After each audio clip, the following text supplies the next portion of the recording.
దేవా, మమ్మలను అతి మిక్కిలిగా ప్రేమిస్తున్న మా పరలోకపు తండ్రి, నిత్య నివాసి సత్యదేవుడా, సమస్తమును చక్కగా నెరవేరుస్తూ నడిపిస్తూ అన్ని అందుబాటులోనికి ఇచ్చి మమ్మల్ని ఆశీర్వదించిన దేవుడా, నీకు స్తోత్రములు.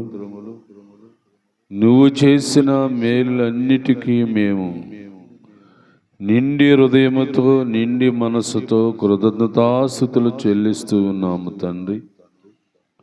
మా ప్రార్థనలన్నీ నీ వద్దకు చేరినట్లు,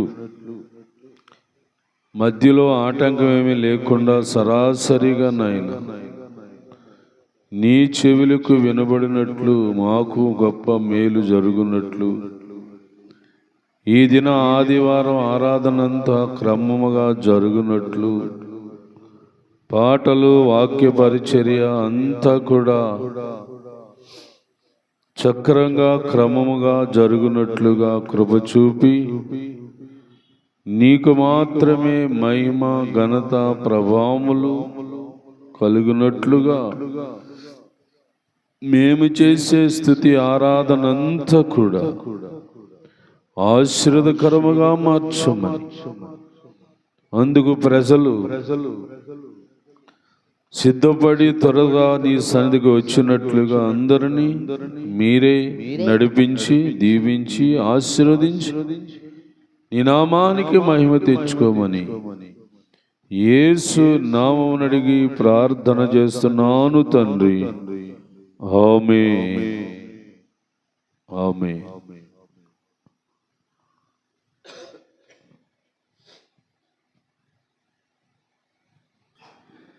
నేను నా పూర్ణ హృదయముతో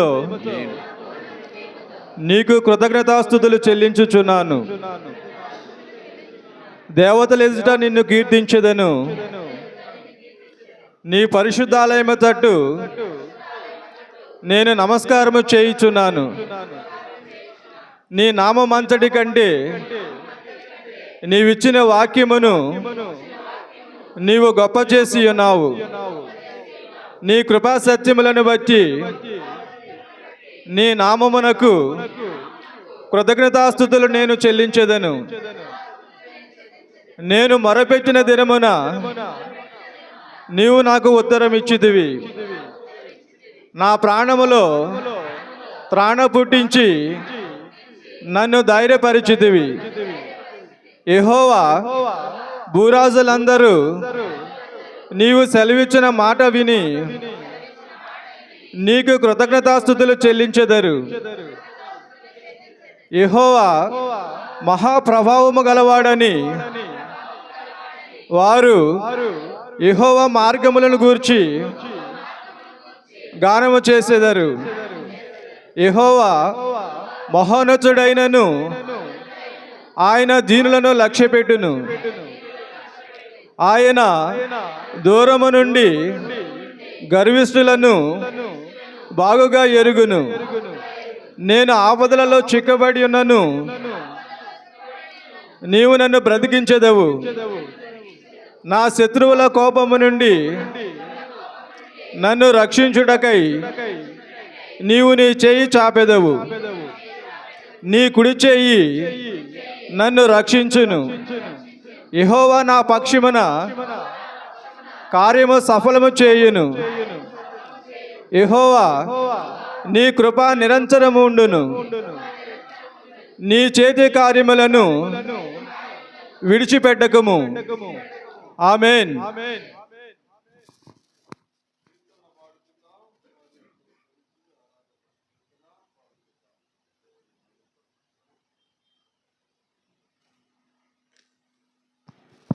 హల్లెలూయా. ఎబినేజరే ఎబినేజరే, ఇంతవరకు ఆదుకున్నావు, ఇంతవరకు ఆదుకున్నావు. నిన్ను పూర్ణ మనసుతో ఆరాధింతున్, నా పూర్ణ బలముతో ప్రేమించేదన్. ఆరాధన ఆరాధన ఆరాధన ఆరాధన ఆరాధన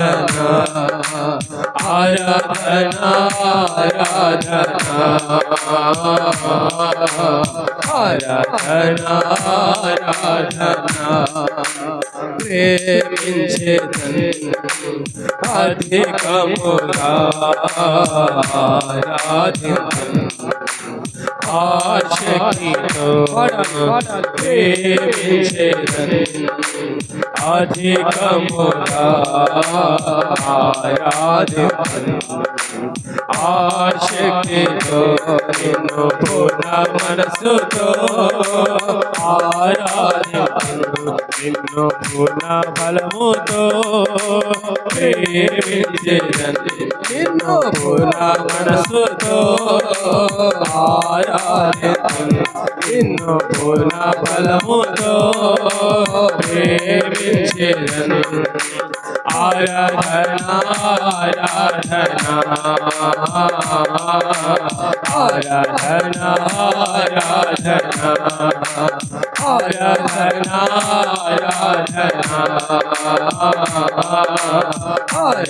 ఆరాధన ఆరాధన ప్రేమించేదన్ అధికముగా ఆరాధింతున్.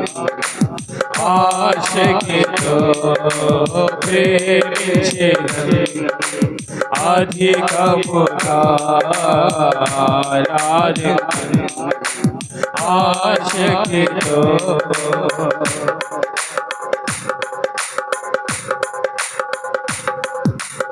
ఎబినేజరే ఎబినేజరే ఇంతవరకు ఆదుకున్నావు.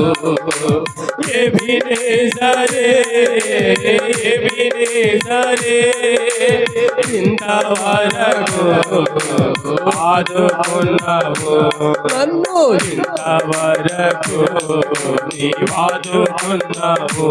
నన్ను ఇంతవరకు నీవాదుకున్నావు. నిన్ను పూర్ణ మనసుతో ఆరాధింతున్. నిన్ను పూర్ణ బలముతో ప్రేమించేదన్. నిన్ను పూర్ణ మనసుతో ఆరాధింతున్. నిన్ను పూర్ణ బలముతో ప్రేమించేదన్. ఆరాధన ఆరాధన ఆరాధన ఆరాధన ఆరాధన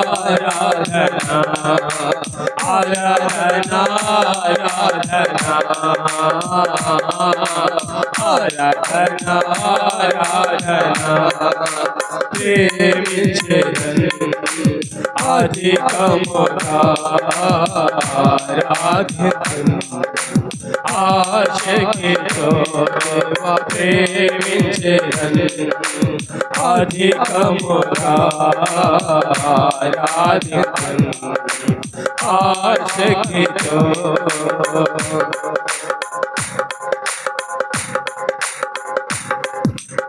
ఎల్లోహి ఎల్లోహి నన్ను చూచావే వందనమయ్యా. ఎల్లోహి ఎల్లోహి నన్ను చూచావే వందనమయ్యా. అయ్యా నన్ను చూచావే వందనమయ్యా. అయ్యా నన్ను చూచావే నీ కొందనమయ్యా. నిన్ను పూర్ణ మనసుతో ఆరాధింతున్. నిన్ను పూర్ణ బలముతో ప్రేమించేదన్. నిన్ను పూర్ణ మనసుతో ఆరాధింతున్. నిన్ను పూర్ణ బలముతో ప్రేమించేదన్. ఆరాధన ఆరాధన ఆరాధనా ఆరాధనా ఆరాధనా ఆరాధనా ఆరాధనా ఆరాధనా ప్రేమించెదను అధికముగా ఆరాధింతును ఆశక్తితో ప్రేమించెదను అధికముగా ఆరాధింతును ఆశక్తితో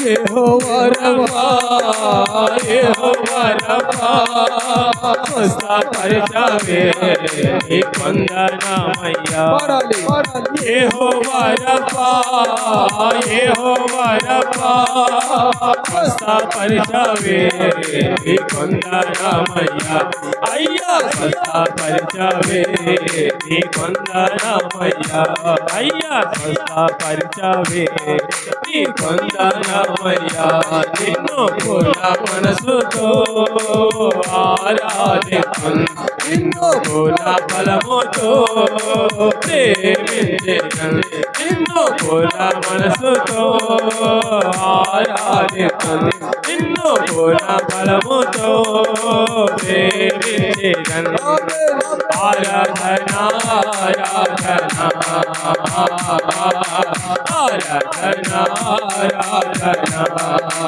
ఆరాధనా ఆరాధనా ఆరాధనా ప్రేమించెదను అధికముగా ఆరాధింతును ఆశక్తితో ప్రేమించెదను అధికముగా ఆరాధింతును ఆశక్తితో నిన్ను పూర్ణ మనసుతో ఆరాధింతును పూర్ణ బలముతో ప్రేమించెదను నిన్ను పూర్ణ మనసుతో ఆరాధింతును నిన్ను పూర్ణ బలముతో ప్రేమించెదను దేవా ఆరాధనా ఆరాధనా ఆరాధనా ఆరాధనా ఆరాధనా ఆరాధనా ఆరాధనా ఆరాధనా ఆరాధనా ఆరాధనా ఆరాధనా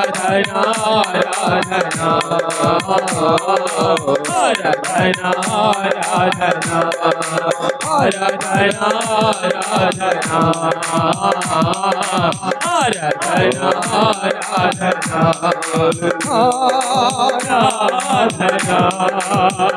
స్తుతి ఆరాధనా స్తుతి ఆరాధనా స్తుతి ఆరాధనా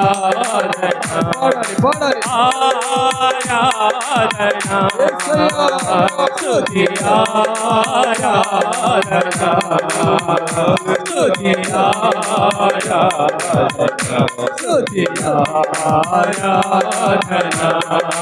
ఆరాధనా స్తుతి ఆరాధనా ఆరాధనా స్తుతి ఆరాధనా యేసు నీవే కదా నా ఆరాధనా యేసు నీవే కదా నా ఆరాధనా ఆరాధనా స్తుతి ఆరాధనా ఆరాధనా స్తుతి ఆరాధనా యేసు నీవే కదా నా ఆరాధనా యేసు నీవే కదా నా ఆరాధనా ఆరాధనా స్తుతి ఆరాధనా ఆరాధనా స్తుతి ఆరాధనా ఆరాధనా స్తుతి ఆరాధనా ఆరాధనా స్తుతి ఆరాధనా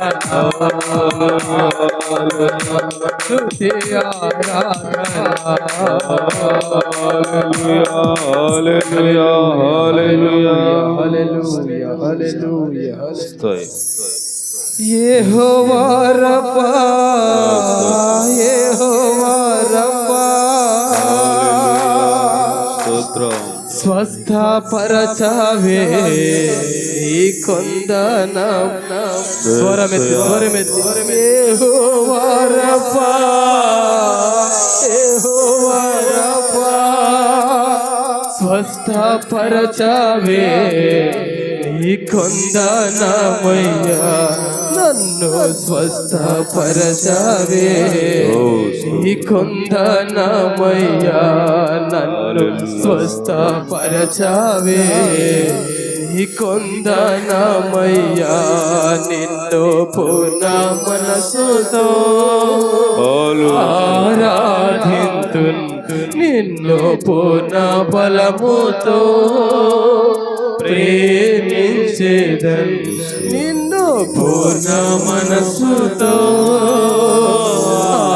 ఆరాధింతు నిన్ను పూర్ణ బలముతో ప్రేమించేదన్ దేవారాధన ఆరాధన పాడాలి ఆరాధన ఆరాధన ఆరాధన ఆరాధన యేసయ్యా ఆరాధన ఆరాధన ఆరాధన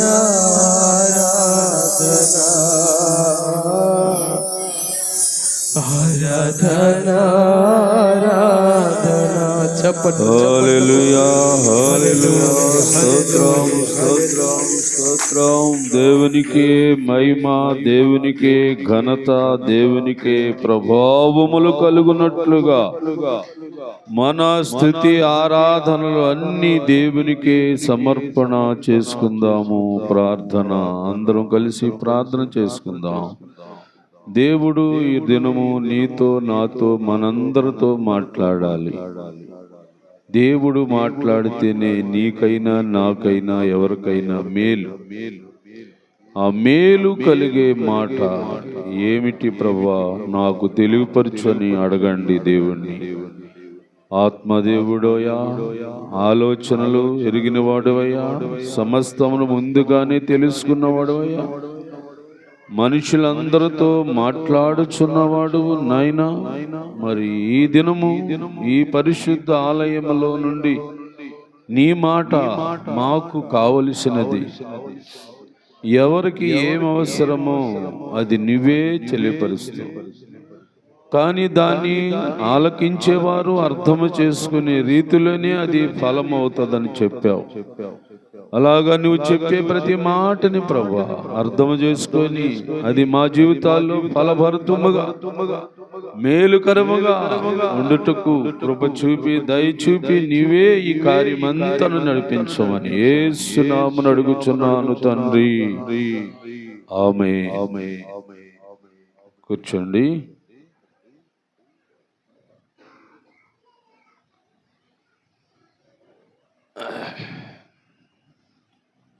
దేవునికి స్తోత్రం. ప్రభునందు ప్రియమైన దేవుని బిడ్డలారా, విశ్వాసులారా, ఈ దినము దేవుని ఆరాధించాలని ఆశతో నమ్మకముతో దైవ సన్నిధికి వచ్చిన వారందరికీ నా హృదయపూర్వక వందనాలు తెలియపరుస్తున్నా. మనుషులకు చాలా రకాల సమస్యలు ఇబ్బందులు ఉంటున్నాయి. ఒకవేళ దేవుణ్ణి ఏదైనా మనం అడగాలనుకుంటే ఏం అడుగుతామండి? మానవులు లేక మనుష్యులు దేవుణ్ణి ఏదైనా అడగాలనుకున్నాం అనుకోండి, ఏమడుగుతాం అంటే నన్ని, నా కుటుంబాన్ని, నా బిడ్డలను, నేను చేసే పనిపాటులు, నేను వెళ్ళే ప్రయాణాలలో నీవు నన్ను ఆశీర్వదించు, క్షేమముగా నడిపించు అనే మాటలే మనం పలుకుతాం. ఇది ఎప్పుడు అంటే మనుషులు భూమి మీదకి వచ్చిన తర్వాత వాళ్ళు పెరిగి పెద్దవాళ్ళైన తర్వాత అడిగే మాటలు. కానీ దేవుడు నువ్వు నేను మనమందరము ఈ భూమి మీదకి రాకముందు లేక భూమి మీద పుట్టకముందు దేవుడు ఏమనుకున్నాడు, దేవుడు ఏమనుకున్నాడు అని మనకు తెలియాలంటే బైబిల్ గ్రంథాన్ని మనము చదువుకోవాలి. దేవునికి స్తోత్రం. అంటే దేవుడు ఏమనుకున్నాడు అది నీకు నాకు, అది మనం ఈ లోకానికి రాకముందు సంగతి. ఇది పుట్టిన తర్వాత చెప్పిన మాట వేరు, పుట్టకముందు చెప్పిన మాట వేరు. అది మనం ఆలోచించాలి. అంటే మనలందరినీ ఈ భూమి మీదకి దేవుడే పంపించాడా లేక తల్లిదండ్రులే కన్నారంటే ఏం చెప్తారు మీరు? దేవుడే పంపించాడు అని మనం చెప్పాలి. అది ఒకవేళ మీ తల్లిదండ్రులు నిన్ను కన్నా కానీ ఆ తల్లి గర్భములో రూపించినది దేవుడే. అది మనుషులకు తెలియదు. తల్లిదండ్రులే కన్నారు అన్న భావమే ఎక్కువ శాతం ఈ భూమి మీద ఉన్న మనుషులకు ఉన్న ఆలోచన. మా తల్లిదండ్రులను కనబట్టి నేను భూమి మీదకి వచ్చాను, వాళ్ళగా లేకపోతే నేను భూమి మీదకే రాను అంటాం. తల్లిదండ్రులు ఎందుకు దేవుడు సృష్టించాడు? నువ్వు రావాలనే కదా. మనమందరము ఈ భూమి మీదకి రావాలనే ఆదిలో తండ్రిగా లేక తల్లిగా ఆదాము గారిని అవ్వమ్మ గారిని దేవుడు సృష్టించాడు. ఒకవేళ నువ్వు నేను ఈ భూమి మీదకి రాకూడదు అనుకుంటే దేవుడు వాళ్ళనే సృష్టించడు కదండి. మనమందరము రావాలనే ఒక తల్లిని ఒక తండ్రిని మన కొరకు సృష్టించి పెట్టాడు భూమి మీద. వారు కూడా సృష్టించబడక మునుపు, ఏమండి, వారు కూడా సృష్టించబడక మునుపు దేవుడు అనుకున్న మాట ఆది కాండలో ఉంది కదా, మీ అందరికీ తెలుసు అనుకుంటాను. ఏమండి, మన స్వరూపమందు నరులను చేయుదము, మన స్వరూపమందు నరులను చేయుదము. ఆ చేయబడ వారిని ఏం చేయాలనుకున్నాడు? ఆశీర్వదించాడంట. ఎందుకు ఆశీర్వదించాడు? వారు ఈ భూమి మీద ఫలించి అభివృద్ధి పొందాలని దేవుడే మొట్టమొదట ఆశీర్వదించాడండి. అప్పుడు మనుషులు ఎవరు అడగలేదు, ఆశీర్వదించు ప్రభువా మమ్మల్ని, దీవించు ప్రభువా మమ్మల్ని అని ఎవరు అడగలేదు. అడక్కముందే దేవుడు నీ కొరకు నా కొరకు ఆలోచించిన విధానం ఏంటంటే నువ్వు నేను ఆశీర్వదించబడాలి అన్నదే దేవుని చిత్తం. కాకపోతే ఆ దేవుడు మొదటగా ఇచ్చిన ఆశీర్వాదాన్ని ఆనాడు ఆదాములకు అవ్వలు లేక మన పూర్వీకులుగా లేక మనకి తల్లిదండ్రులుగా ఆ రోజు వారు ఏం చేశారంటే ఆ దేవుడిచ్చిన ఆశీర్వాదాన్ని కోల్పోయారు. ఆ తర్వాత దేవుడు మరలా వాళ్ళని ఏం చేశాడు అంటే శపించేశాడు. ఎవరిని? ఆశీర్వదించబడ్డవారే ఎవరో అవ్వమ్మ గారు ఆదాము గారు ఆశీర్వదించబడిన వారే. ఎవరి చేత అంటే దేవుని చేతే. అదే మనుషులు మరలా ఆశీర్వాదాన్ని కోల్పోయారు. ఎలా కోల్పోయారంటే దేవుని ఇచ్చిన ఆజ్ఞను మీరుట వలన, అతిక్రమించుట వలన మరలా ఆశీర్వాదాన్ని కోల్పోయారు. మరలా అదే దేవుడు అన్నాడు వారిద్దరిని, ఏమండి, నేను మీ ద్వారాగా భూమిని శపిస్తున్నాను అన్నాడు. అంటే అప్పుడు భూమి శపించబడిందంటే మనిషికి మేలు లేదు కదా, లేదు. ఏమండి, బాగానండి, ఆశీర్వాదం అన్నది మానవుడికి లేకుండా పక్కకు పోయింది. మళ్ళీ ఏమొచ్చింది అంటే శాపమే వచ్చింది. నిజంగా బైబిల్ గ్రంథంలో శాపము ఏమండి పొందవలసిన వారు ఎవరు? శాపము పొందేవారెవరు అని మనకి వాక్యంలో ఉంది. వాక్యంలో ఉందండి. ఎవరు అంటే వాళ్ళు దేవుని మాటను వినలొల్లని వారంట శాపగ్రస్తులని ఇర్మియా గ్రంథంలో రాస్తుంది. దేవుని మాటలను విననొల్లని వాడు శాపగ్రస్తుడు అని రాస్తుంది బైబిల్లో. అంటే ఒకవేళ ఆ రోజు వారు శపించబడ్డారంటే ఏం వినలేదు? దేవుని మాటే వినలేదు. ఎవరి మాటలు వింటున్నారు వాళ్ళు? ఒకవేళ అవ్వమ్మ గారు చెప్తే ఆదాం గారు వింటున్నాడు. ఏమండి, ఆదాం గారు చెప్తే అవ్వమ్మ కూడా వింటుంది. మూడవది ఎవరు? ఇంకా ఆ రోజు సర్పము కూడా మాట్లాడింది. ఇప్పుడు సర్పాలు మాట్లాడవు కానీ అప్పుడు సర్పము ఏమండి దగ్గర బైబిల్ రాసి ఉంది. అప్పుడు సర్పం ఏమైందంట? మాట్లాడింది. అంటే సర్పము మాట్లాడిందంటే ఆ సర్పములో ఎవరు దూరేరంట? సాతానుడికి నోరుందా? సాతానుడికి నోరుందా లేదా? అసలు సాతానుడు అంటే ఎవడు? లూసిఫర్ కదండి, దూత. ఎక్కడుండేవాడు? ఆ సభాపర్వతం మీద ఆ పరిశుద్ధ స్థలములో ఉండేవాడు ఆ లూసిఫర్ అన్నవాడు. వాడక్కడ శపించబడ్డాడు, నేల మీదకి నెట్టివేయబడ్డాడు. ఈ నేల మీద చేయబడిన ఆదాము అవ్వలు దేవుని పోలికతో చేయబడినప్పటికి కూడా, దేవుని స్వరూపములోనికి వారు వచ్చినప్పటికి కూడా, దైవ ఆశీర్వాదము వారు పొందినప్పటికి కూడా, మరలా ఈ లూసిఫర్ అనే సాతాను సర్పములో దూరి ఎవరిని ఏం చేసింది? ఆదాముల్ని తన వైపునకు త్రిప్పేసుకుంది. ఇప్పుడు ఎవరెవరి మాట ఎవరు విన్నారంటే ఆలోచించండి. ఎవరి మాట ఎవరు వింటున్నారు? ఆదాము మాట అవ్వమ్మ వింటుంది కదా, అవ్వమ్మ గారు సాతాను మాట వింటుంది. ఇప్పుడు ఎవరి మాట వారు వినలేకుండా ఉన్నారు? అది కదా, ఎవరి మాట వినకుండా ఉన్నారు వాళ్ళు?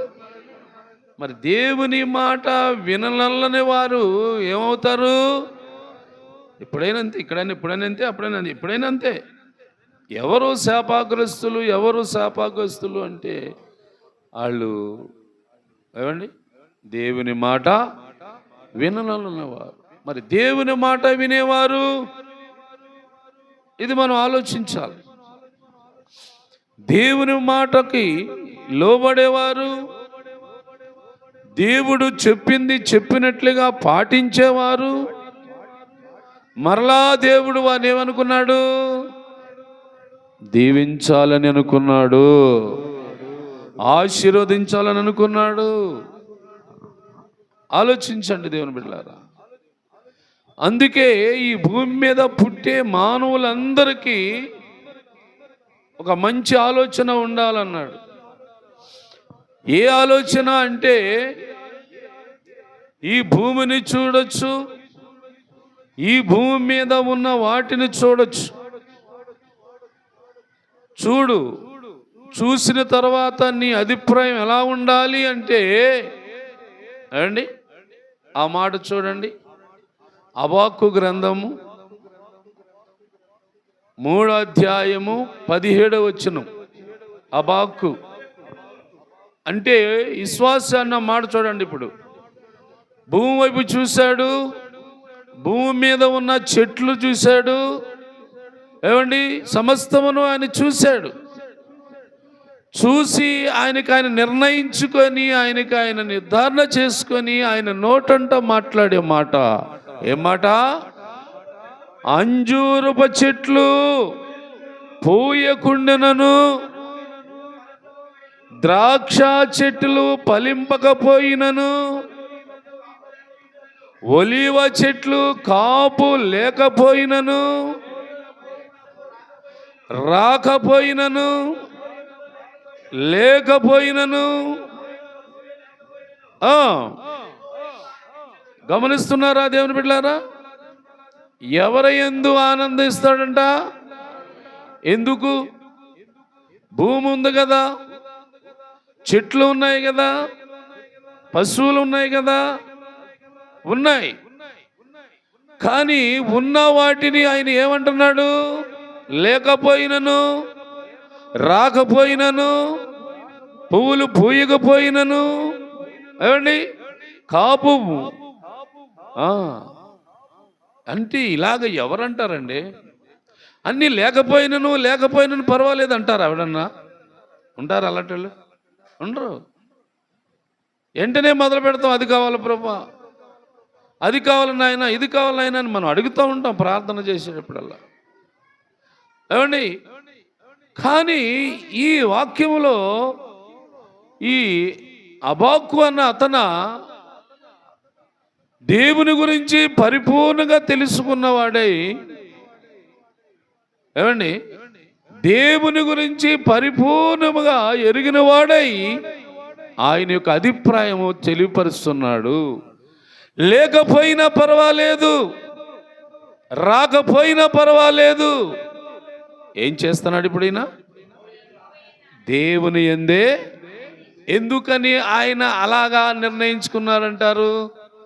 మీరందరూ గ్రహించి చెప్పాలి నాకు. ఎందుకని ఆయన ఆ మాట వాడాడంటే, ఈ భూమిని సృష్టించింది ఎవరు? ఈ భూమి పైన చెట్లు మొలిపించింది ఎవరు? అప్పుడు భూమి ముఖ్యమా, చెట్లు ముఖ్యమా, దేవుడు ముఖ్యమా? దేవుడే. దేవునికి స్తోత్రం. అదండి విశ్వాసం. ఎవరు? మనం కూడా తెలుసుకోండి. ఇది నువ్వు అనుకునేవన్నీ నీకు ముఖ్యం కాదు. నువ్వు అనుకొని చేసే ఏది నీకు ముఖ్యం కాదు. నిజం, ఇది వాస్తవం. ఇది నువ్వు అనుకోకపోయినా అనుకున్నా అది వాస్తవం. నువ్వు నేను అనుకోపోయినా అనుకున్నది వాస్తవం. ఏది వాస్తవం? అది. మరి ఈనాడు నీ అభిప్రాయము మార్చుకోండి అమ్మా బాబు. మీరు కూడా, మనందరం కూడా ఏం మార్చుకోవాలా? అభిప్రాయం మారాలా. ఎలా మారాలా? ఈ లోకములో నాకు ఏమీ లేకపోయినా రాకపోయినా పర్వాలేదు, దేవుడు నాకుంటే చాలు. ఇది నిర్ణయించుకున్న వాడికి ఏమి రావంటారా? ఏమి ఇవ్వంటాడా దేవుడు? ఏమా చూడండి, ఆ వాక్యంలో ఉంది. మరొక వాక్యం చూపిస్తున్న, బాగా వినండి కదా. హగ్గయి గ్రంథం 2వ అధ్యాయము 19వ వచనం చూడండి. అడుగుతున్నాడు ఇప్పుడు దేవుడు. వచ్చాడు హగ్గయి దగ్గరికి వచ్చాడు, అబాకు దగ్గరికి వచ్చాడు. దేవుడు అడుగుతున్నాడు, ఏరా అబ్బాయి, కొట్లలో దాని ఉందంటరా? ఏమండి, ద్రాక్ష చెట్లు అయినను కాయలు కాస్తున్నాయండ్రా, అంజూరపు చెట్లు అయినను పువ్వులు పోస్తున్నాయండ్రా. అవును, ఇవన్నీ. ఆహా, అది దేవుడు కూడా చెప్తున్నాడు. ఏమన్నాడు? ఫలింపకపోయింది కదండ్రా. అవునండి, ఫలించలేదండి. అవునండి, పంట రాలేదండి, నాకు రాపోయినా పర్లేదు అంటున్నాడు. ఎవరు? ఏమండి, అబాక్కు అని అతనా? నాకు రాపోయినా పర్లేదండి, నువ్వు ఉంటే చాలు అంటున్నాడు. బాగేనండి, బాగా ఆలకించాలి ఇది. కానీ దేవుడు ఆ విషయాలకు వచ్చేసి, ఎరా చెట్లు కాయలు కాయలేదా? కాయలు కాలేదండి. ఏంటి పంట పండలేదా? పండలేదండి. మరి ఇవన్నీ పండకపోతే నువ్వు ఎలాగరా, నువ్వు ఎలా జీవిస్తావురా అంటున్నాడు దేవుడు. ఏంటండి, నువ్వు నాకుండగా ఏని నాకెందుకు? నువ్వు నాకుండగా ఇవన్నీ నాకు అవసరం లేదు. పండుతాయో పండవో నాకు సంబంధం లేదు. నువ్వున్నావు చాలు నాకి, నువ్వు నాకున్నావు చాలు. నువ్వున్నావు అనే మాట ఆ వ్యక్తి జీవితంలో నిర్ధారణ అయింది. అప్పుడు దేవుడు అంటాడు, అయితే ఇది మొదలుకొని. దేవునికి స్తోత్రం చెప్పండి. మరలా దేవుడు ఏమని చేస్తున్నాడు? మళ్ళా ఆశీర్వాదం మొదలు పెట్టాడు. వింటున్నారండి? ఆదామవల్ని దేవుడు ఆశీర్వాదంతో మొదలు పెట్టాడు, కానీ దాన్ని వారు కోల్పోయారు. భూమి శపించబడింది. ఇక భూమి మీద చెట్లు పుట్లు మొక్కలు పైర్లు ఏమీ రావట్లేదు. రాకపోతే పూర్తిగా అర్థం చేసుకున్నాడు ఏమండి అబాక్కు అన్న అతను. ఆయన దేవుని మీద ఆధారపడి నాను యెహోవాను బట్టి ఆనందిస్తానని నిర్ణయం చేసుకున్నాడు. వెంటనే దేవుడు అతని దగ్గరికి వచ్చేసాడు. ఎవరు అబ్బాయి, చెట్లు కాయలు కాయలేదా అంటే కాయలేదండి. పంటలు పండలేదంటే పండలేదండి అంటున్నాడు వీడు. ఎవరు? అగ్గయ్య. అబాక్కు వేరు, అగ్గయ్య వేరండు, ఇద్దరు ఒకటి అనుకోకండి. ఇప్పుడు ఈ వాక్యంలో ఉన్న మాట ఏంటి? నేను మొదట మానవులైన మిమ్మలను ఆదాము అవ్వలను నేను ఆశీర్వదించాను, అది వారు కోల్పోయారు. మరలా ఇప్పుడు దాన్ని మళ్ళా నీకు నేను ఇస్తున్నాను. దేవుని బిడ్డలారా, ఒకవేళ ఈ ఆశీర్వాదము నీకు రాకు మనందరికి కావాలి, రావాలి, అది పొందాలి అంటాం మనం. ఎలా జరుగుతుందంట? ఎలాగ వస్తుంది ఇది? దేవునిది కదా ఆశీర్వాదం అంటే. ఆశీర్వదించేది దేవుడు కదండి. మరి ఈ భూమి మీద నువ్వు నేను మనమందరము ఎలాగ సిద్ధపడాలి? యెహోవా యందే నాను ఆనందిస్తాననే మాట వాడాలి. అది అలాగ వాడినప్పుడే నీకైనా నాకైనా మనకెవరికైనా దేవుడు మరలా నిన్ను కరుణించి నిన్ను ఆశీర్వదిస్తాడు. నిన్ను కరుణిస్తాడు, తర్వాత ఏం చేస్తాడు? ఆశీర్వాదం, దైవ ఆశీర్వాదము, అది పరలోకము నుండి వచ్చేది కదండి. ఆశీర్వాదం ఎక్కడి నుంచి వచ్చేది? ఆ మాట చదవండి, ఎఫెసీయులకు రాసిన పత్రికలో ఉన్నమాట, 1వ అధ్యాయం 3వ వచనంలో ఉంది కదండి. ప్రభుయగు యేసు క్రీస్తు తండ్రి యగు దేవుడు, చూసారా, ఆయన క్రీస్తునందు పరలోక విషయములో ఆత్మ సంబంధమైన ప్రతి ఆశీర్వాదము అది. దేవుని బిడ్డలారా, అర్థం చేసుకున్నారా? ఒకవేళ అబాక్కు అన్నా లేక అగ్గయ్య అయినా వీళ్ళిద్దరిని మనం ఆలోచనలో పెడితే వీళ్ళకి ఎలాగ ఆశీర్వాదం వచ్చింది అంటే, వారు మరలా ఎలాగ ఆశీర్వాదం పొందుకున్నారంటే మనం కూడా గమనించాలి. మనం కూడా అదే మాట పలకాలి. ఆ మాట పలుకుతేనే తప్ప దైవ ఆశీర్వాదం వరకునే వచ్చేదండి. దైవ ఆశీర్వాదం కొరకు చాలామంది పాకులాడారు. బైబిల్లో ఉన్నారు వాళ్ళు కూడా.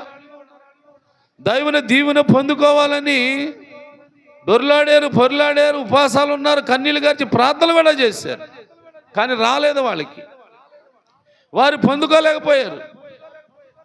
మరి దైవ ఆశీర్వాదము పరలోకములది, అది ఆత్మ సంబంధమైనది. అది మరలా నీ దగ్గరికి నా దగ్గరికి రావాలంటే మనమందరము ఎలాంటి అభిప్రాయము కలిగి ఉండాలా? నీవు నేనైనా దేవుని యందే ఆనందించడం నేర్చుకోవాలి కదండి. ఆనందించడం నేర్చుకోవాలా. ఎందుకు ఆనందం అంటే ఆస్వాదించేది దేవుడు. ఎందుకు ఆనందం అంటే దీవించేది దేవుడు. ఎందుకు ఆనందం అంటే నిన్ను అభివృద్ధి పరిచేది దేవుడు. ఎందుకు ఆనందం అంటే నిన్ను భూమి మీద సమస్త జన్మల కంటే నిన్ను హెచ్చించేది దేవుడు. నిన్ను హెచ్చించేది ఎవరో? దేవుడు అండి. నిన్ను హెచ్చించేది దేవుడు. అందుకు ఆ దేవుని మాటకి నువ్వైనా నేనైనా ఎలా ఉండాలా? లోబడి ఉండాలా, గర్వించకూడదు. ఉన్న వాటిని చూసుకొని ఏమండి అదిరిపడకూడదు. కలిగి ఉన్న వాటిని చూసుకొని నాకేం తక్కువ, ఇంకా నాకేం తిరిగి లేదు అని అభిప్రాయాలు రాకూడదు. అది చాలా పెద్ద ప్రమాదం, అది చాలా పెద్ద నష్టం కూడా. ఇవన్నీ ఏమైపోతాయండి? గతించిపోతాయి అన్నాడు కదా. ఉద్యోగాలు పోయాయి చాలామందికి. ఏమండి ఎంతమంది పోయి అనుకుంటున్నారు? అమెరికాలో ఉద్యోగాలకు వెళ్ళారు మనోళ్ళు, మన ఇండియా వాళ్ళు. చాలామంది ఉద్యోగాలు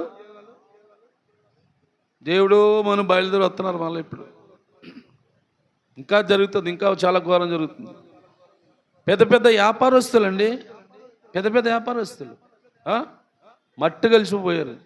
ఎవరు వ్యాపారస్తులు అంటే అక్కమ్మ లాంటిది, సర్దార్ లాంటి వాడు, ఏమండి తెలిసిన వాళ్ళు కదా మనకి. ఏ కమలాకర్ తెలిసే వీళ్ళందరూ మన కాళ్ళ ముందే కదా చేశారు.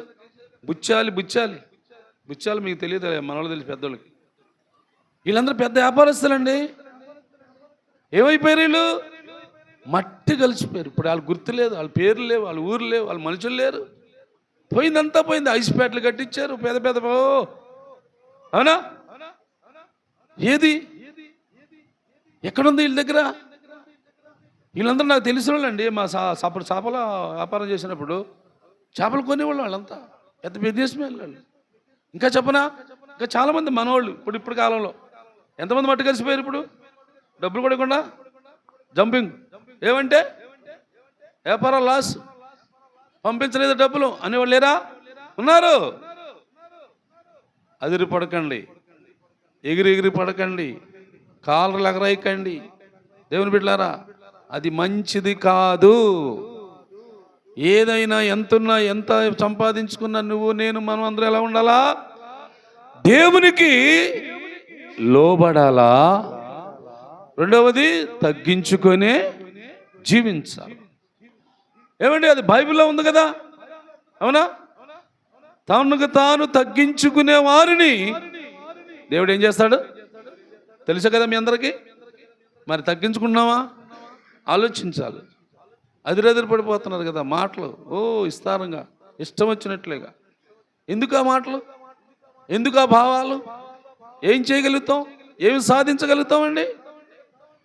దేవుడు ఒకవేళ కనికరించాడు కాబట్టే నువ్వు ఏదన్నా ఎలాగనే ఉన్నావు. దేవుడు దీవించాడు కాబట్టే నువ్వు ఏదో కొంత ఆస్తులనే ఉన్నావు.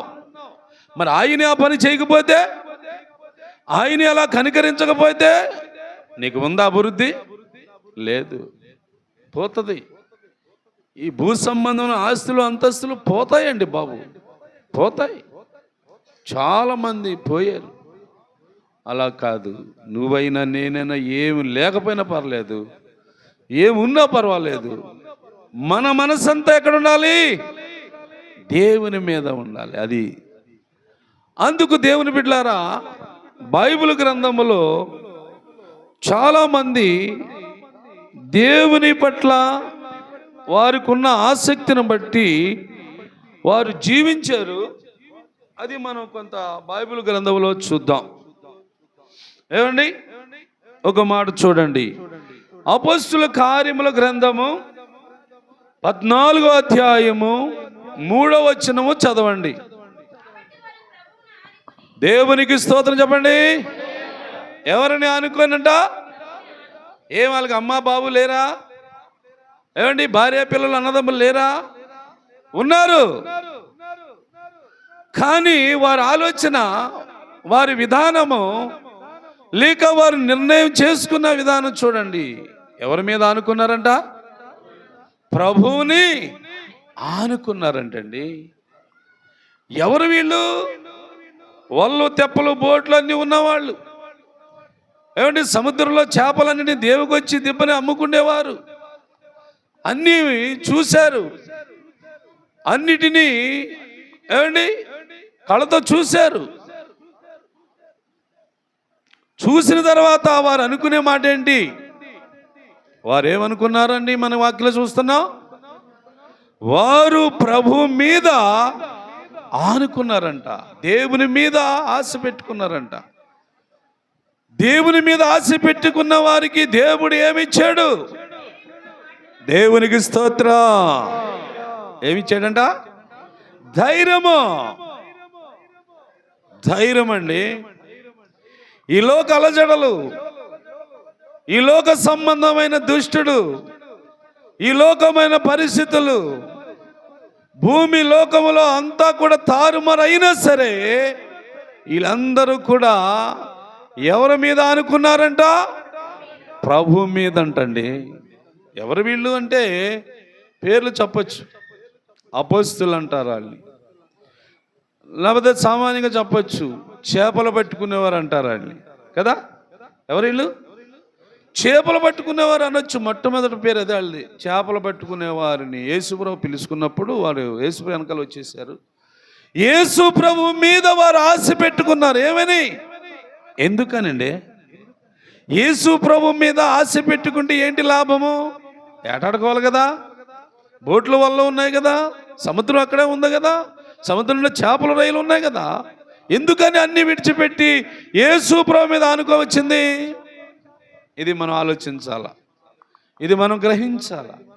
ఈ మాటను ప్రకారంగానే ఏదైనా జరుగుతుందండి. యేసు ప్రభు వారు ఎవరంటే ఆయన దేవుడు, ఆయన దేవుడు.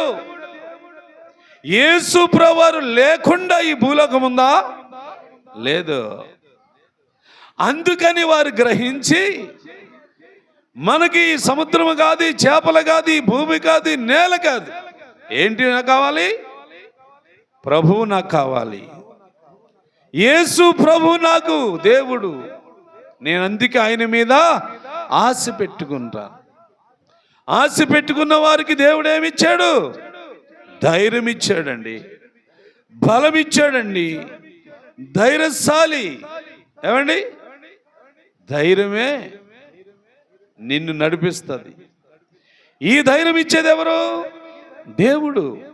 భయపడకో, జడవకో, దిగులు పడకో, నువ్వు మాట్లాడు మాట్లాడు అన్నట్లుగా దేవుడు లేక ప్రభువైన యేసు ఆయన మీద ఆనుకున్న బిడ్డలకి, లేక ఆయన మీద ఆశ పెట్టుకున్న బిడ్డలకి దేవుడు ఇచ్చినది ఒక గొప్ప ధైర్యము. ధైర్యం అండి. మరి నీవు పెట్టుకున్నావా? ఏమండి? ఎవరెవరి మీద పెట్టుకోవచ్చావా? ఏమండి? నీకున్న వాటి మీద కానీ నీ మనసు పెట్టేసి మనిషి వచ్చావా ఇక్కడికి? నో. అలాగైతే దైవ ఆశీర్వాదం దక్కదు మనకి. దేవుని ఆశీర్వాదం రావాలి నీకు, మనకి కూడా. ఇదిగో బైబిల్లో చూస్తున్నాం వీళ్ళందరినీ. బైబిల్లో ఉన్న వాళ్ళ గురించి మనం చదువుకున్నాం కాబట్టి వాళ్ళంతా అలా ఆశ పెట్టుకున్నారంట. ఆశ పెట్టుకున్న వారికి దేవుడు ఏమేమి ఇచ్చాడంటే బైబిల్లో ఉన్నాయని, ఆయన ఇప్పుడు చదవటానికి కుదరదు కానీ ఏమి ఇచ్చాడు వాళ్ళకి? భూమిని తల్ల కిందలు చేసే శక్తినిచ్చాడు, భూలోకమును జయించే బలమునిచ్చాడు, పరలోకమును సాధించుకునే అవకాశం ఇచ్చాడు. ఇంకా ఏమి ఇచ్చాడంటే భూలోకంలో సాతాన్ని అణిసివేసే గొప్ప శక్తినిచ్చాడు. ఇంకా ఏమి ఇచ్చాడంటే రోగులను స్వస్థపరిచే అభిషేకం ఇచ్చాడు. ఇలాగ చెప్పుకోవచ్చు. బైబిల్ అంటే అన్నీ చాలా ఉన్నాయి వాళ్ళకి ఇచ్చినవి. అంటే ఆశ పెట్టుకున్న వారికి దేవుడు లేక ప్రభువైన యేసు ఇచ్చినవన్నీ మనకు తెలుస్తున్నాయి. ఏమండి? ఒకసారి చూడండి, లేకపోతే చూసి రండి. ఒకసారి మత్తయి సువార్తకు వెళ్ళండి. మత్తయి సువార్త రండి బాబు. ఒకసారి 10వ అధ్యాయం మొదటి వచ్చిన చదవండి. ఒకసారి టకటకటకటక కంప్యూటర్ లాగా టకటక కూడా చదవాలా. 12 మంది శిష్యులను పిలిచి చూడండి, అపవిత్ర ఆత్మలను ఎల్లగొట్టుటకును రోగమును స్వస్థపరచుటకును, అది సంగతి. దేవునికి స్తోత్రం చెప్పండి. అంటే ఆశ పెట్టుకున్న వారికి దేవుడు ఏమిచ్చాడంటే, ఏమిచ్చాడు? ఎలాంటి అధికారం ఇది? ఈ సృష్టి మీదే అధికారం, ఈ ప్రకృతి మీదే అధికారం, లేక ఈ దయ్యముల మీద, ఈ రోగముల మీద అధికారం. మాట చెప్పితే పారిపోతాయి, చెయ్యి వేసిలా ముట్టుకుంటే స్వస్థత కలుగుతుంది. అంటే ఎవరిచ్చారు ఇదంతా? ఏం బాబు, ఏమో ఎవరిచ్చారా? దేవుడు. యేసు ప్రభు ఇచ్చాడు. యేసు ప్రభు దేవుడు ఇచ్చాడు వాళ్ళకి. ఆశ పెట్టుకున్నారు కాబట్టి. అంతేనా? మరి నువ్వేం పెట్టుకుందాం? ఉందా నీకు? మీరు ఏదో బాధపడతారని నేను మాట్లాడట్లేదు, కానీ బాధపడినా పర్వాలేదు, చెప్పాలి కాబట్టి నేను చెప్పాలి. ఏమండి? ఉదాహరణకి విశ్వాసులే కదా మనందరం విశ్వాసమే కదా. అందరం విశ్వాసమేనా? నేనెంత మీరంతా నేనంతేనా కదా? నాకేం ఎక్కువ ఉందా? ఇంకా చెప్పాలంటే మీకంటే తక్కువే నాకు. సరే, ఒకవేళ మీరు అనుకోవచ్చు సేవకుడు, నువ్వు సేవకుడు అనొచ్చు, అంటారు కాబట్టి. అవునా? మనం అందరం ఒకటే లెక్క ప్రకారం, బైబిల్లో ఉన్న మాట ప్రకారం. యేసుప్రభు కూడా అదే అన్నాడు, మీరందరూ సహోదరులు అన్నాడు. హెచ్చు దగ్గర లేవు మనకి. నేను ఎక్కువ మీరు తక్కువ అని కాదు, అందరూ సమానమే దేవుని లెక్కలో. కాకపోతే ఇక్కడ చిన్న మెలిక ఒకటి ఉంటుంది. ఏంటంటే, బాగలేకపోతే పాస్ గారి దగ్గర తీసుకెళ్ళండి, దయ్యం పట్టుకుంది వాళ్ళ దగ్గర తీసుకెళ్ళండి, ఈ అలవాటు ఉంటుంది కదా. అలాగని తప్పని కాదు అంటుంది నేను. అంటే నీకు కూడా దేవుడు ఇచ్చాడు అధికారం, నీకు కూడా దేవుడు అధికారం ఇస్తున్నాడు. కాకపోతే దాన్ని ఏం చేస్తున్నామంటే మనం అర్థం చేసుకోలేకో, ఏమండి, అందుకు మనకు పాస్ గారు ఉన్నారు కదా, సేవకుండా కదా, ఆయన దగ్గరికి తీసుకెళ్ళి ఆయన అంటే మీరు ఎలా ఉద్దేశించారు? ఆయన సేవ చేయటానికి ఏ పని పెట్టుకోలేదు కాబట్టి, అందుకు ప్రత్యేకించబడ్డాడు కాబట్టి, దేవుడు ఉన్నాడు కాబట్టి, ఆయన దగ్గర తీసుకెళ్తే బాగుపడతాం కాబట్టి అని మంచిదే ఆలోచన. అలాగని నన్ను నేను హెచ్చించుకోవడం కాదు. మీకు కూడా ఆ అధికారం లేదా? ఉంది, ఉపయోగించాలి. దాన్ని మీరు ఉపయోగించండి. మీ ద్వారా కూడా దేవుడు అద్భుతాలు చేస్తాడు, మీ ద్వారా కూడా చేస్తాడండి. అందరి ద్వారా చేసేవాడు. అప్పుడు నేను విశ్వాసంగా ఉండేవాడు, నేను చేసేవాడిని ప్రార్థనలో. నా ద్వారా కూడా దేవుడు చాలా చేశాడు. అప్పుడే ఇప్పుడు కాదు, అప్పుడు సంగతి చెబుతున్నా. నేను చేసేవాడిని ప్రార్థనలో. నేను చేసిన చాలామందికి జరిగే మేలు కదా. అందుకని మీరు కూడా చేయటానికి సిద్ధపడండి. మీ ద్వారా కూడా దేవుడి కార్యాల్ని చేసుకోవటానికి, చేయించటానికి ఇష్టపడుతున్నాడు. అందుకని దేవుని బిడ్డలారా, మనం అందరం ఆలోచించండి. ఇదిగో ఆశ పెట్టుకున్నారు అపొస్తలులందరూ, ప్రభు మీద ఆశ పెట్టుకున్న వారికి ధైర్యం ఇచ్చాడు, బలం ఇచ్చాడు, మాట్లాడండి అని మాట్లాడించాడు. ఇంకేం చేశాడు అమ్మ? అక్కడ చదవండి అపొస్తలుల కార్యంలో. ఇంకేం చేశాడు? అక్కడ ఒక కాలము గడిపిరి. ప్రభు అయిన దేవుడు ఏం చేస్తున్నాడు వాళ్ళ చేత? సూచక క్రియలు, అద్భుతాలు. దేవునికి స్తోత్రం. ఇచ్చాడా లేదా? మరి నువ్వు తీసుకున్నావా? నేను తీసుకున్నానా? మనం తీసుకున్నావా? మనం కూడా అదే జరగాల. ఆశ పెట్టుకోండి. ఆశ తీర్చేవాడు ఆయన. నీ ఆశను తీర్చేది దేవుడు. ఆ దేవుడు తప్ప ఈ లోకం మీద కాదు ఆశ పెట్టుకోవాల్సింది, ఈ మనుషుల మీద కాదు నువ్వు ఆశ పెట్టుకోవాల్సింది. వాళ్ళు ఉన్నారు, వీళ్ళు ఉన్నారు అని చూడొద్దు మీరు. వాళ్ళు ఉన్నా కానీ ఏం చేయరండి. వాళ్ళ వల్ల వీళ్ళ వల్ల నీకు నష్టం జరుగుతుంది, జాగ్రత్త. మనుషుల వల్ల నీకు నాకు మేలు అనుకోవటము అది నీ తెలివి తక్కువతనం, మన తెలివి తక్కువతనం అనుకోవద్దు. మనుషులు ఉంటారు, ఉన్నాయండి అలాగా. ఆశ ఎక్కడ ఉండాలా? దేవుని మీద ఉండాలి. ఆశ పెట్టుకున్న వారి ద్వారా దేవుడు ఏం చేశాడు? సూచక్రియలు, అద్భుతాలు, ఏమండి, ఇంకా గొప్ప గొప్ప పనులు చేశారండి. వాళ్ళు చేశారు.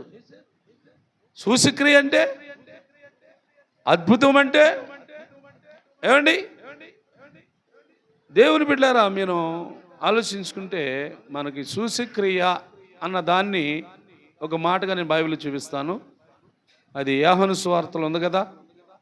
యోహాను సువార్తలో 2వ అధ్యాయం నుంచి 11 నుంచి చదువుకుంటూ అక్కడ చిన్న మాట ఉంటుంది.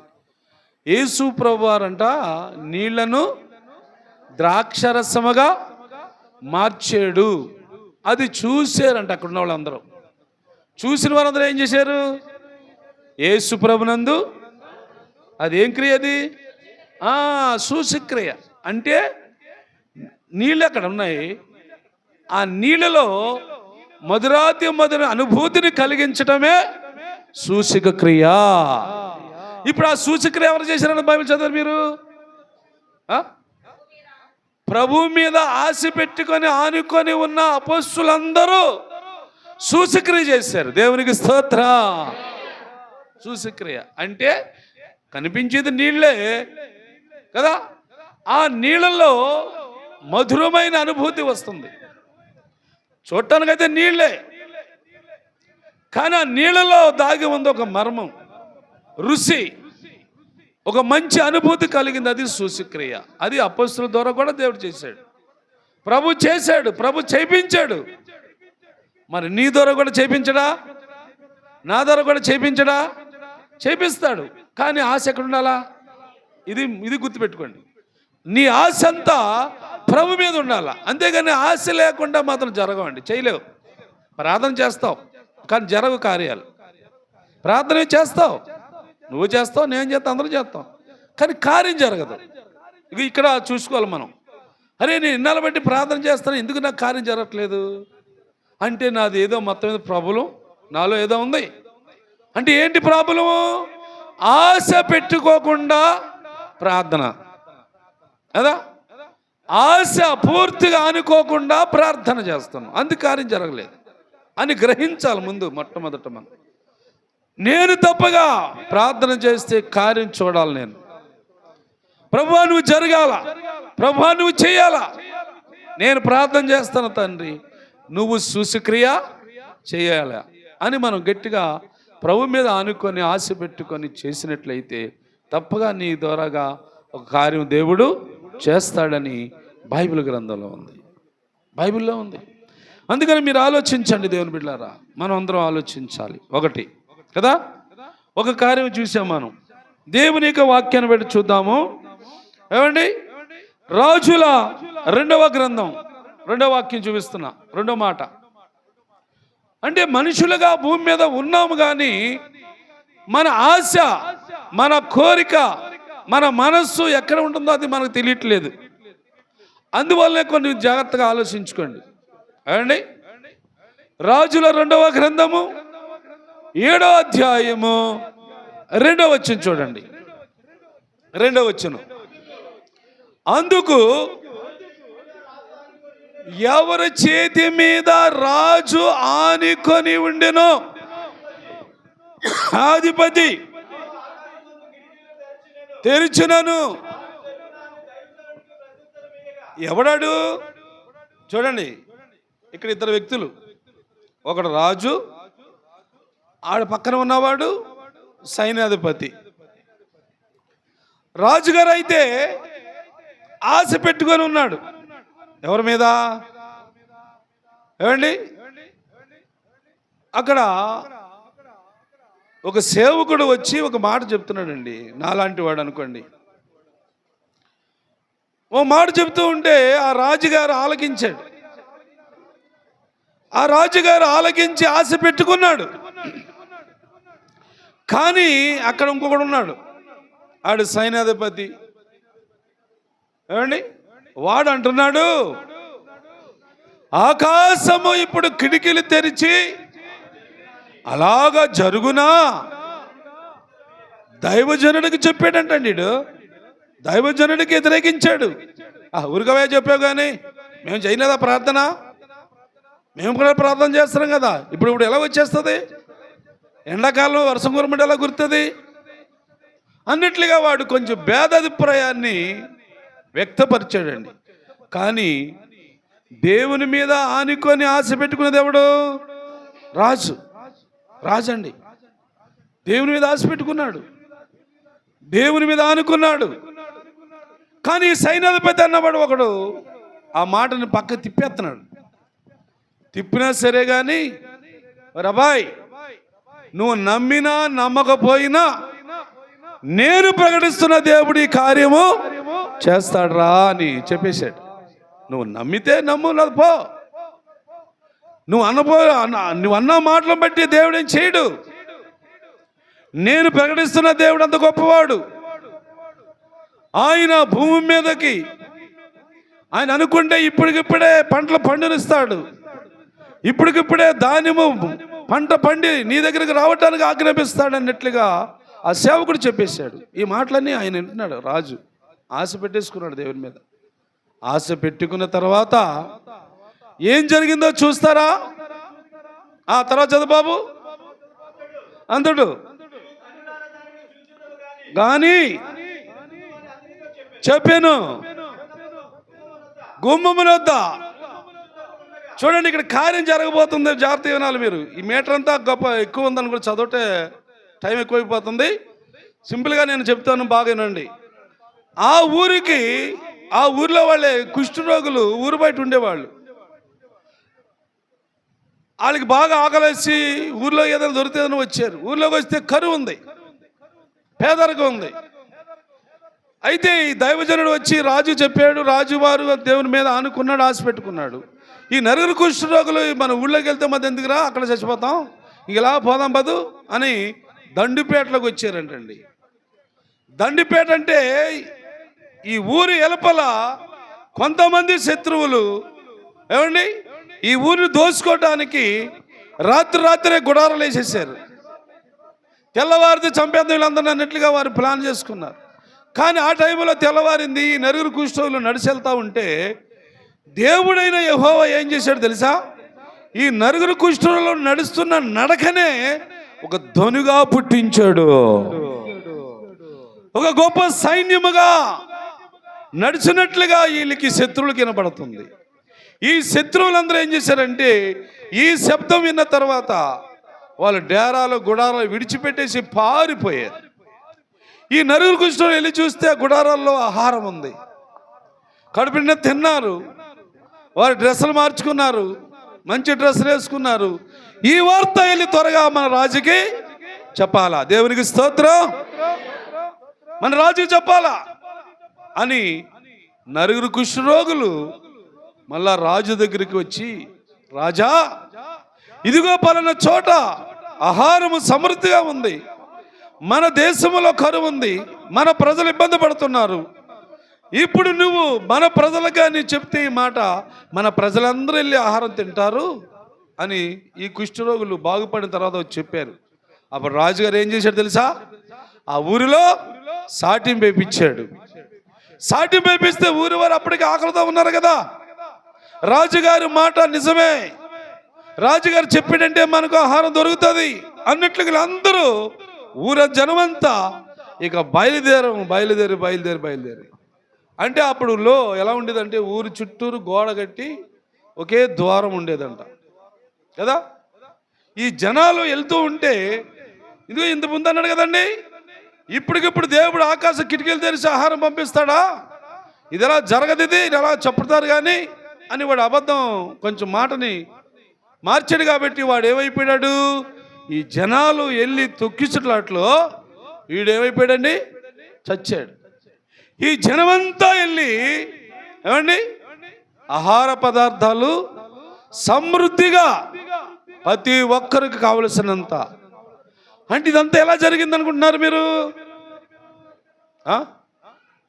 ఏమో అది గుర్తుపెట్టుకోండి.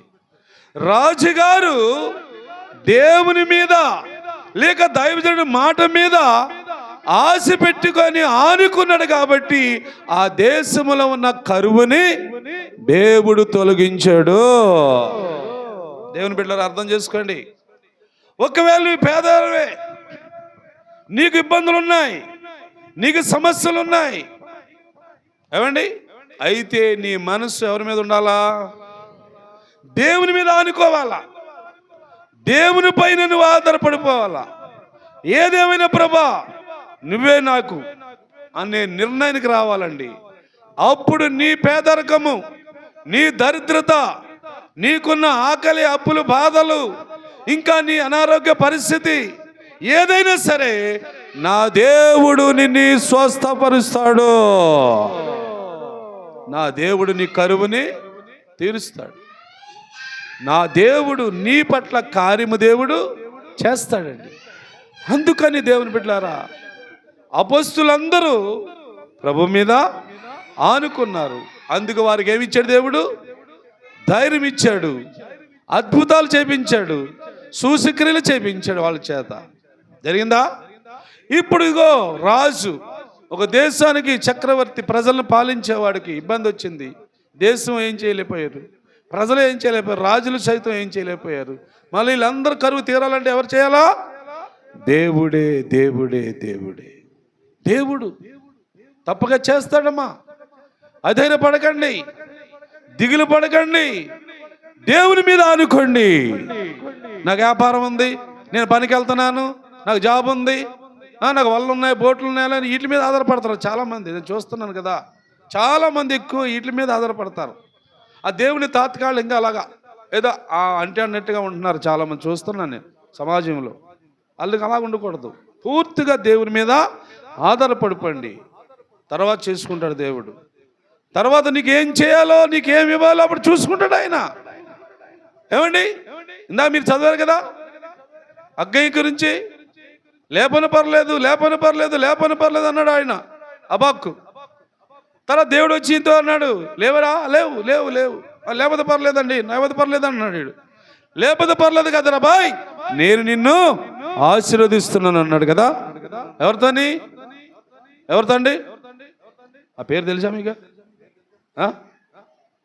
అగ్గయ్య. ఆ వాక్యంలో చూశారు కదండి మీరు. అగ్గయ్య గ్రంథంలో చూడలేదా? 2:19 చూడలేదా? ఏమండి, లేపన పర్లేదు అన్న కదండ్రా, అందుకని నేను నిన్ను ఆశీర్వదిస్తున్నాను కదా దేవుడు. ఇప్పుడు ఎవరెవరిని ఆశీర్వదించాడని చెప్పొచ్చు మనం?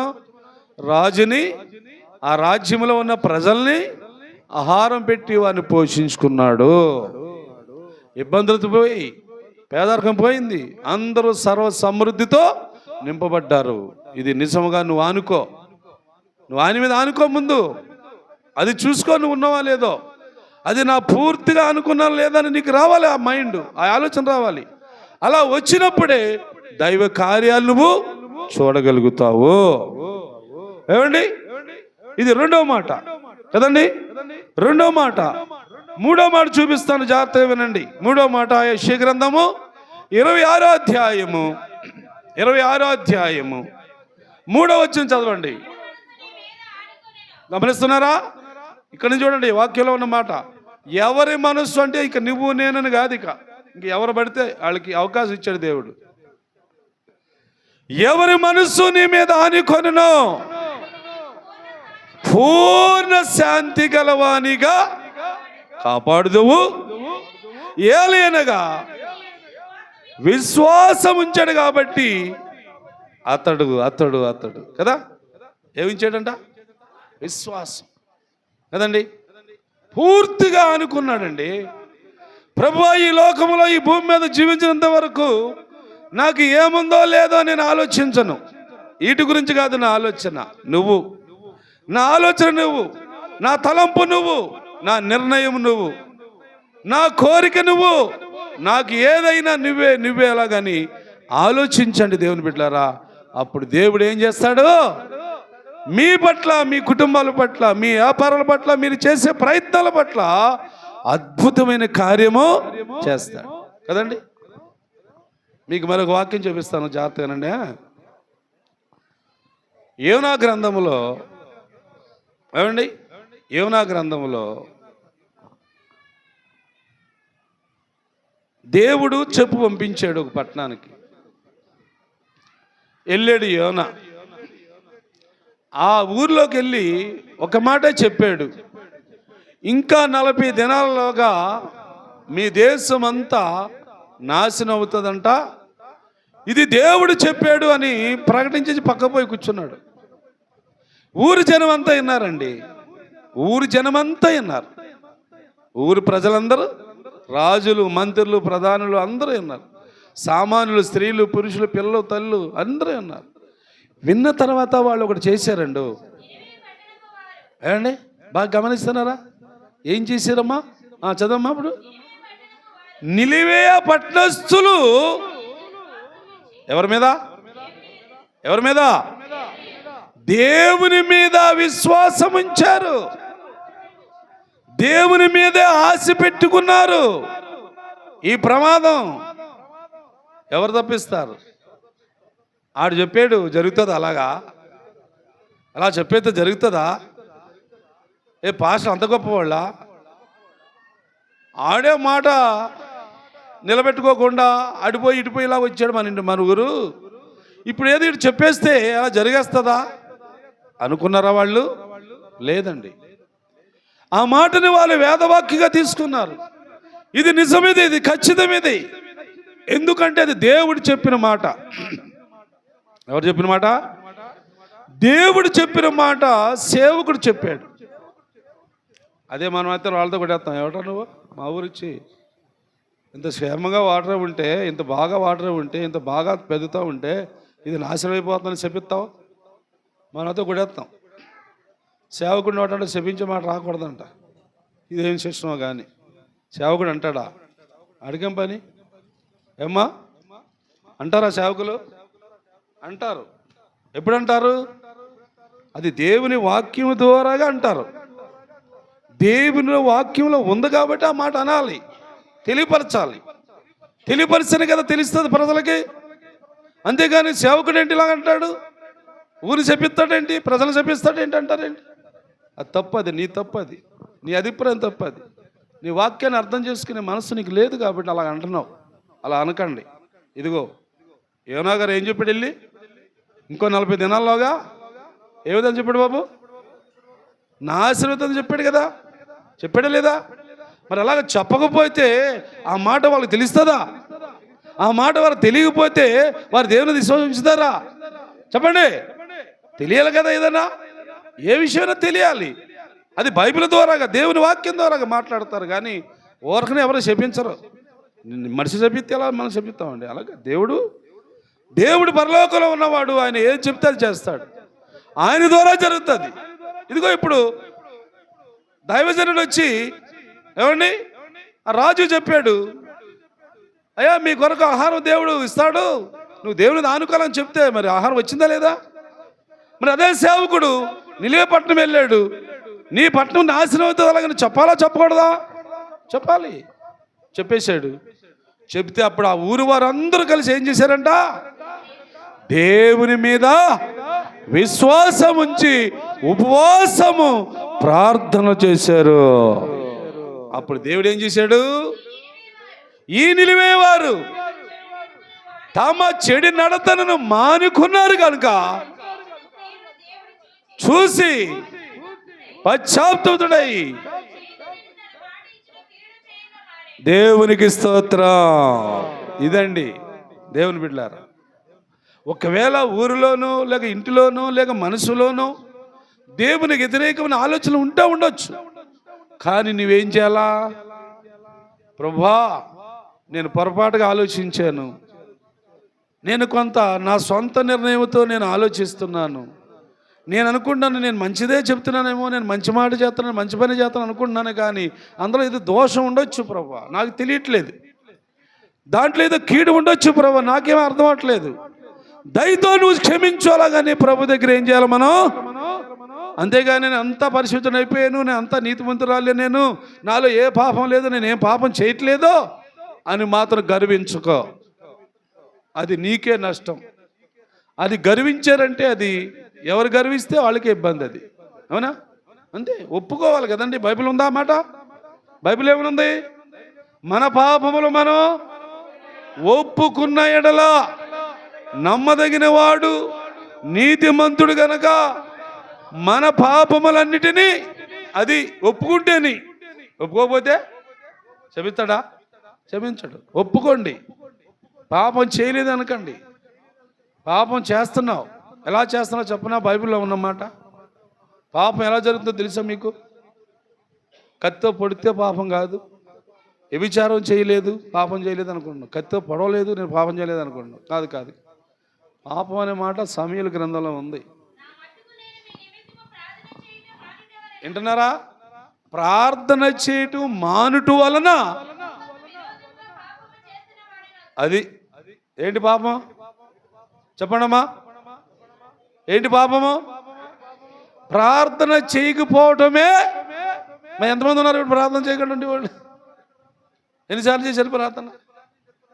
అసలు ప్రార్థన ఎవరికోసం చేస్తున్నావు నువ్వు? నీకోసం, నువ్వు, నీ స్వార్థం అది. నేనే దీవించు, నన్నే కాపాడు, నా వ్యాపారం పలించు, నా వ్యాపారం నేను ఎందుకంటే అంటావే తప్ప మరొక వ్యక్తిని గురించి అసలు మనసులోకే రాదు. అది ప్రార్థన కాదు. అది ఏమండి? అలాగే ఆడు ఒక్క దీవెన లేదా అన్నాడు. నీకోసమా నా కోసమా? ఏమన్నాడు? ఎవరైనా యాసేపు అన్నవాడు తండ్రి దగ్గరకు వచ్చి, నాయనా నా కోసం ఒక్క దీవెన లేదా అన్నాడు. నీ కోసం అయితే లేదు. నీ కోసం అయితే ఉందా? లేదు, ఒక్కటే లేదు ఆయన కోసం అయితే. మరొకరి కోసం అయితే ఉంది. ఎవరి కోసం? యాకోబు కోసం అయితే ఉంది. యాకోబు కోసం ప్రార్థన చేసావా నువ్వు? యాకోబు నిమిత్తం ప్రార్థన చేస్తున్నావు నువ్వు? లేదు, నా కోసమే చేసుకుంటున్నాను. నన్ను దీవించు, నన్ను దీవించు, నన్ను ఆశీర్వదించు, నా కోసమే.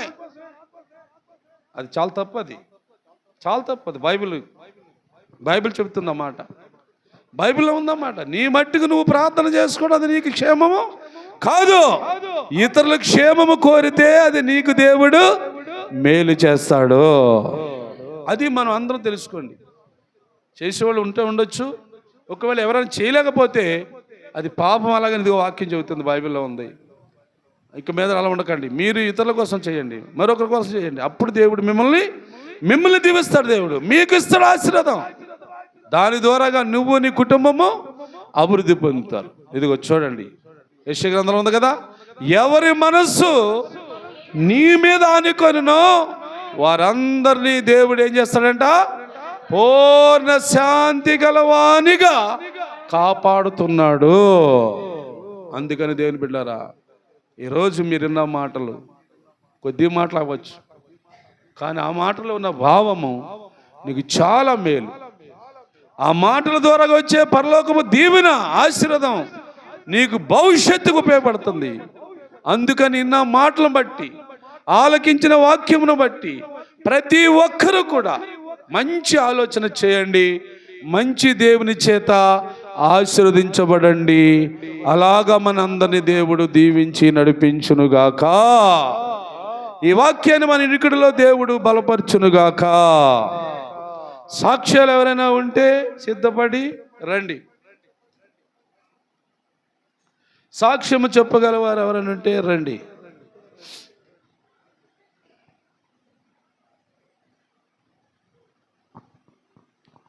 బావా అది మైక